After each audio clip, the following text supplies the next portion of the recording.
Rapaziada, começando aqui mais um pós-jogo de Vasco 2, Corinthians 3. O Vasco perdendo em São Januário, o que não era muito comum. Depois da vinheta, eu volto com muita análise e opinião aqui com vocês. Valeu?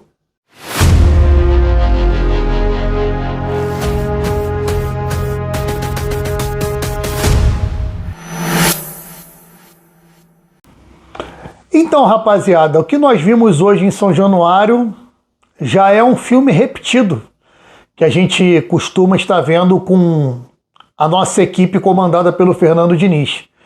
Todos os jogos que o Vasco não ganha, o Vasco pelo menos toma 2 gols na partida, ou 3. Tomamos 2 contra o Juventude, 2 contra o Mirassol, 3 contra o Mirassol, hoje 3 contra o Corinthians. E vamos falar a verdade, num campeonato brasileiro tão disputado, qualquer jogo que você toma 1 gol, já é difícil de você virar a partida. Imagina se todo jogo você toma 2 ou 3 gols. Fica impossível, né? Hoje o João Vitor não está mais jogando, já fazem 3 partidas que ele não joga. Contra o Santos o Vasco não tomou nenhum gol, mas foi um jogo à parte, já passou, página virada. Contra o Juventude, o Vasco tomou 2 gols e hoje o Vasco tomou 3 gols do Corinthians. Um Corinthians esfarelado, cheio de reserva, onde as suas principais estrelas não estavam jogando. E o Vasco, mais uma vez, perdeu em São Januário, o que não era comum. Em São Januário, o Vasco sempre ganhava ou empatava. A gente pontuava em São Januário. E agora, nesses últimos jogos, o Vasco perde em São Januário, empata. E perder tá virando uma coisa corriqueira. O Vasco ficava 1 ano sem perder em São Januário. E agora tá perdendo todo jogo. O último jogo que o Vasco ganhou em São Januário foi jogando contra o Fortaleza em maio. Junho, julho, agosto, já estamos quase em setembro. E tá ficando normal perder em São Januário. Até a nossa torcida, que apoia demais hoje, estava xoxa no jogo, já sabia o que estava acontecendo.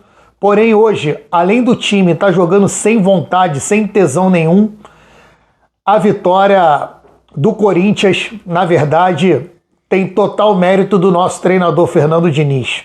Como assim, Magno? Mérito do Fernando Diniz? Sim, cara. Ele mexeu errado o jogo todo. Ele fica mudando os jogadores de posição. Jogadores que às vezes na sua própria posição não conseguem desempenhar uma nota 6, nota 7. E ele fica mudando esses jogadores de posição. O caso do Nuno, do GB. Acontece o que aconteceu, né? Hoje, o Vasco, quando o Tietê sentiu e saiu lesionado do jogo, ele já pegou o Verratti, colocou o Verratti em campo num abafa para tudo ou nada ainda no primeiro tempo, né? O Vasco conseguiu um empate, porém, não foi o suficiente para poder segurar o time do Corinthians. O Vasco continuou com um time muito espaçado, o Pumita marcando mal, o Jair marcando mal na volância, né? O Tietê saiu, então não tenho o que falar. Teve horas que o DVD estava marcando atrás do meio-campo na ponta direita. Eu não entendi o que ele estava fazendo. O Pumita hoje muito mal defensivamente e ofensivamente. Foi um jogador nulo em campo. Verratti, como sempre, entrou, vocês sabem, entra, briga, mas a bola não chegava. Coutinho também bateu uma falta perigosa e ficou só nisso, não fez nada mais do que isso no jogo. O Nuno hoje, infelizmente, errou tudo. Então, quando você pega 3, 4 jogadores que o Vasco tem uma total dependência e esses jogadores não conseguem acertar nada, o resultado é esse. Ofensivamente não marca e defensivamente o Vasco é só pressionar que o Vasco toma gol. Você marca a saída de bola do Vasco, você consegue ganhar do Vasco. E o Corinthians podia ter feito mais gols hoje. Podia ter sido ainda pior a derrota do Vasco para o Corinthians em São Januário. A torcida que mais uma vez fez o seu papel, lotou São Januário, esgotou os ingressos desde o meio da semana, já estava esgotado, viu mais uma partida pífia. E mesmo o Vasco fazendo uma partida pífia, o Vasco conseguiu fazer 2 gols, o que mostra que se o time tivesse um pouco mais de comprometimento e organização técnica do nosso comandante, a gente poderia pelo menos ter empatado, que hoje ter um pontinho na conta do Vasco, do jeito que o time está jogando, é vitória.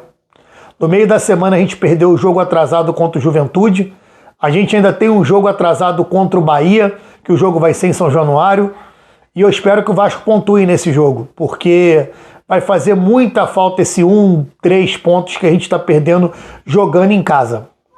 né? O que me animou é que o colombiano Andrés Gomes entrou bem, deu o passe para o gol do Ryan. O Cauã Barros entrou muito bem na volância, mostrando força, vigor físico, bateu de frente com o jogador do Corinthians, o cara sanguíneo. E é o que está faltando muito, muito, muito no Vasco hoje. Um jogador sanguíneo com qualidade igual a ele. Eu, sinceramente, já entraria com os dois de titulares no jogo contra o Botafogo, daria uma segurada no Coutinho, botava o Coutinho para ficar no banco e botava o Nuno Moreira para fazer a função do Coutinho e entrava com o Andrés Gomes na ponta esquerda, entraria com o Verratti para o jogo do Botafogo, de antemão eu já falo, e se Deus quiser que volte o nosso PH, que nesses 2 últimos jogos, o nosso melhor jogador hoje, que é o PH, não pôde jogar e o Vasco sofreu muito com isso. E outra coisa, o Vasco precisa de 2, 3 zagueiros, e o Vasco precisa do Hugo Moura na volância. Apesar dele não estar comprometendo muito na zaga, o Hugo Moura não é zagueiro, o Hugo Moura é volante. O Vasco precisa que volante joga na volância e zagueiro jogue na zaga. Não ficar improvisando igual o técnico Diniz está fazendo, que isso não tá legal. É isso, rapaziada. O Vasco ainda pode entrar na zona hoje. Botafogo e Juventude estavam empatando de 1-1. Amanhã o Vitória também joga. E o Vasco tem grande chance de terminar essa rodada na zona de rebaixamento. Voltar para esse pesadelo. Mas agora é virar a chave para a Copa do Brasil, para a gente tentar fazer um resultado bacana em São Januário, ou pelo menos não perder, para ir vivo para o jogo de volta no Newton Santos, no Engenhão. E essa parada para a data FIFA aí, a gente vê se chega mais algum jogador para poder ajudar o Vasco mais um ano a não brigar pelo rebaixamento. Na verdade, não brigar não, a brigar pelo rebaixamento, que a gente já está brigando, mas que não seja rebaixado. É isso, rapaziada. Vou ficando por aqui. Obrigado a atenção de todos vocês. A gente vai se falando aí. Amanhã vai ter a live de início de semana. E na quarta-feira, com certeza, a live exclusiva do react ao vivo do jogo. Valeu? É isso, rapaziada. Fico triste, mas mesmo assim desejo um bom domingo a todos vocês e que vocês tenham uma ótima semana pela frente. Valeu? Beijão no coração de vocês. Tchau.